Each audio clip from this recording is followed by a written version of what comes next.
IBS, IBD ఈ రెండిటికి మధ్య డిఫరెన్స్ ఏంటి సార్? ఐబిఎస్ అనేది ఇరిటబుల్ బవెల్ సిండ్రోమ్ అండి. హ్మ్. ఐబిడి అనేది ఇన్ఫ్లమేటరీ బవెల్ డిజార్డర్.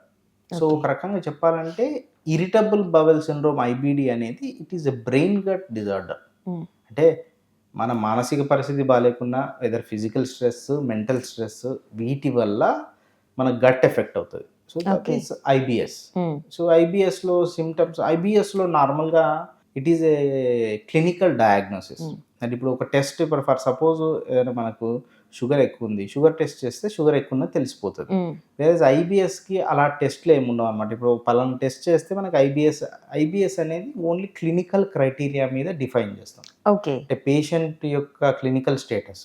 ఎందుకంటే వీళ్ళకి ఎటువంటి ఇన్వెస్టిగేషన్ చేసినా అన్నీ నార్మలే వస్తాయి వీళ్ళకి. Okay. Endoscopy, colonoscopy everything normal వస్తాయి. బట్ పేషెంట్‌కి సింప్టమ్స్ ఉంటాయి. హుహు. ఎటువంటి సింప్టమ్స్? ఊరికే కడుపు నొప్పి రావడము, హ్మ్. తర్వాత ఎక్కువ మోషన్‌కి పోతున్నా అని చెప్పడం. అంటే తిన్నెంబడే నాకు మోషన్ వస్తుంది సార్ అని చెప్తారు. హుహు. తర్వాత ఆ కడుపు నొప్పి విపరీతమైన కడుపు నొప్పి రావడం, తిన్నెంబడే మోషన్‌కి పోవాలనిపియడం, మోషన్ పోయిన తర్వాత కడుపు నొప్పి తగ్గడం. ఇది ఒక okay. Classical triad of IBS అన్నమాట పేషెంట్స్‌కి. హుహు. ఇందులో డిఫరెంట్ టైప్స్ ఉంటాయి. ఐబీఎస్ డయేరియా ఉంటది. ఐబీఎస్ కాన్‌స్టిపేషన్ టైప్ ఉంటది. IBS mixed type. హుహు. అంటే ఆల్టర్‌నేటివ్. మిక్స్డ్ అంటే కొన్ని రోజులు డయేరియా ఉంటది. కొన్ని రోజులు కాన్‌స్టిపేషన్. డయేరియా వాళ్ళకేందంటే నేను చెప్పిన ఈ సింప్టమ్స్‌తో పాటు ఫ్రీక్వెన్సీ ఆఫ్ స్టూల్స్ అనేది ఎక్కువ. హ్మ్. అంటే ఎవ్రీ డే ఒక 3-4 టైమ్స్ పోతా ఉంటారు. ఓకే. ఈ ఐబీఎస్ కాన్‌స్టిపేషన్ టైప్ వాళ్ళు అసలు మోషన్ పోరు. వాళ్ళు 4, 5 రోజులైనా హ్మ్. మోషన్ పోరు. హ్మ్. వారానికోసారి పోతా ఉంటారు. హ్మ్. సో ఇదే.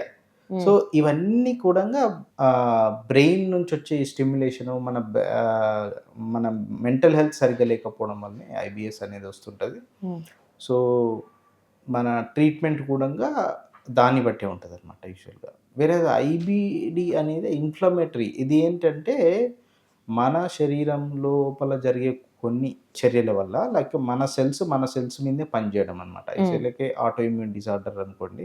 సో ఆ కైండ్ ఆఫ్ డిసీజ్ అనమాట. దానివల్ల అంటే దీనికి ఇటియాలజీ అనేది అంటే కారణం అనేది మల్టిపుల్ రీజన్స్. అంటే హ్మ్.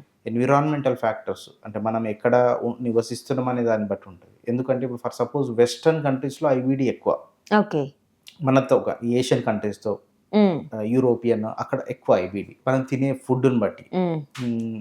ఎస్పెషల్లీ రెడ్ మీట్ ఎక్కువ తినేవాళ్ళు, హ్మ్. స్మోక్డ్ మీట్ తినేవాళ్ళు, హ్మ్. అంటే మన గ్రిల్ మనం హ్మ్. బాగా తింటుంటాం కదా! అది కూడా హ్మ్. చాలా డేంజరస్ యాక్చువల్‌గా. ఓకే. తినొద్దు. సో, రెడ్ మీట్ అంటే బీఫ్ గానీ, మటన్ గానీ, రెడ్ మీట్ తినేవాళ్ళ లోపల వాళ్ళకి ఈ ఐబీడీ వచ్చే అవకాశాలు చాలా ఎక్కువనమాట. హ్మ్. యూజువల్‌గా వెస్టర్న్ డైట్ చూసుకుంటే అలాగే ఉంటది. హుహు. బేక్డ్ ఐటెమ్స్ ఎక్కువ తినడం. లైక్ హ్మ్. మైదా రిలేటెడ్ హ్మ్. కేక్స్ ఇవన్నీ వాళ్ళు ఎక్కువ తింటారు. అవును. సెకండ్ థింగ్ రెడ్ మీట్ గూడంగా వాళ్ళు చాలా ఎక్కువ తింటారు. హ్మ్.